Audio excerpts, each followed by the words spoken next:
All right, let's talk about the proportions of our mask, okay? And what we're talking about is we've got to make sure that the face looks realistic, all right? If your eyes are really big or in the wrong place, okay, it's going to look kind of funny.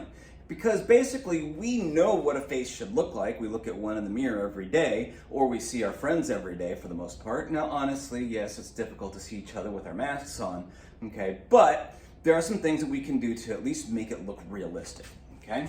So here's some things to consider, all right? Normally, when we draw, say, a happy face, okay? We put the eyes there, nose, just like that, okay? Hopefully you guys can see that in the video, all right? But here, with the eyes way up here as high as this is, okay? It makes it kind of difficult for you to understand that that's a real human face because my eyes would be way up here if that's the way I was going to draw it, okay?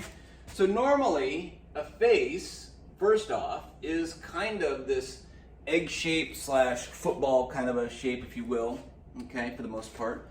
My drawings here are not always the best, but we're gonna do as good as we can, okay?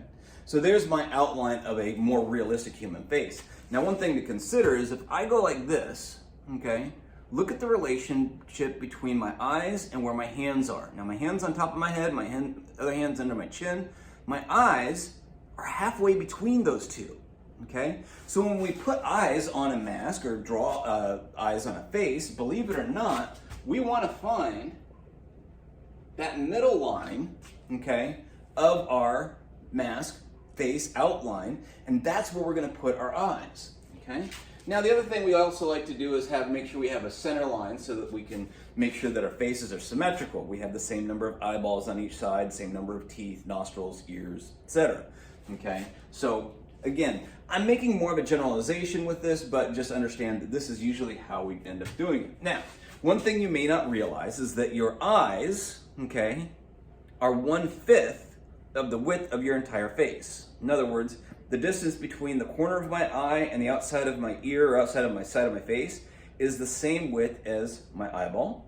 And then the middle between my eyeballs, there's about 1 eyeball space, and then same thing on the other side, all right? Now, so what that means is that when we draw our eyes, okay, they're gonna take up approximately 1/5 of that space. So I should be able to fit an eyeball between them, an eyeball here, an eyeball there. Now I made that a little bit out of proportion. It's not exactly perfect, but at least, you know, I have a generalization as we're doing this, okay?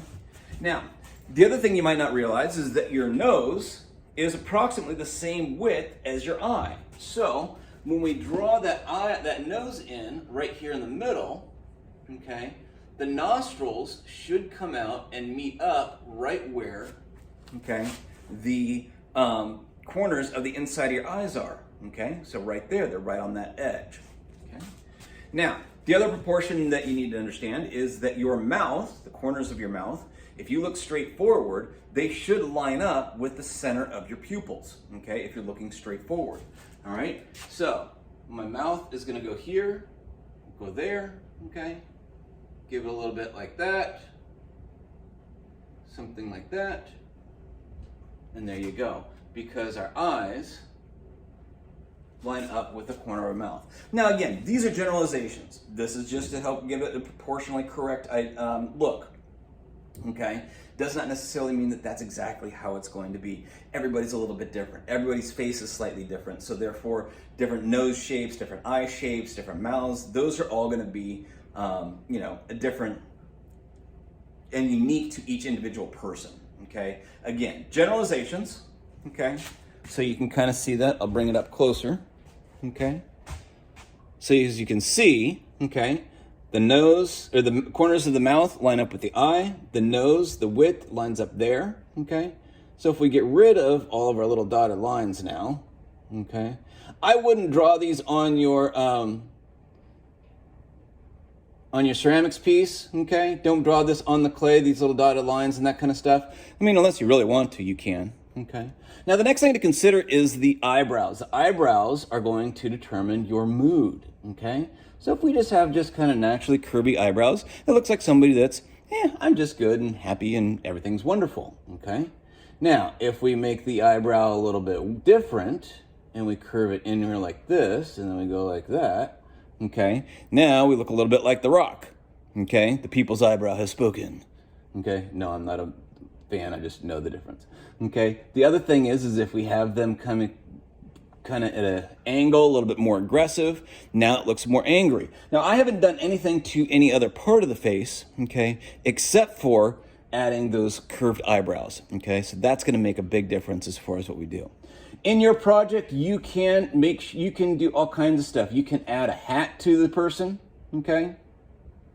You can give him dreadlocks, okay? You can have him have hair. He can be wearing a baseball cap. There's a lot of different things that we can be doing, in order to make it uniquely our own. And I'm going to show you a couple of different things that we can do with our mask as we build it. All right. So let's go over to the clay and start building our mask.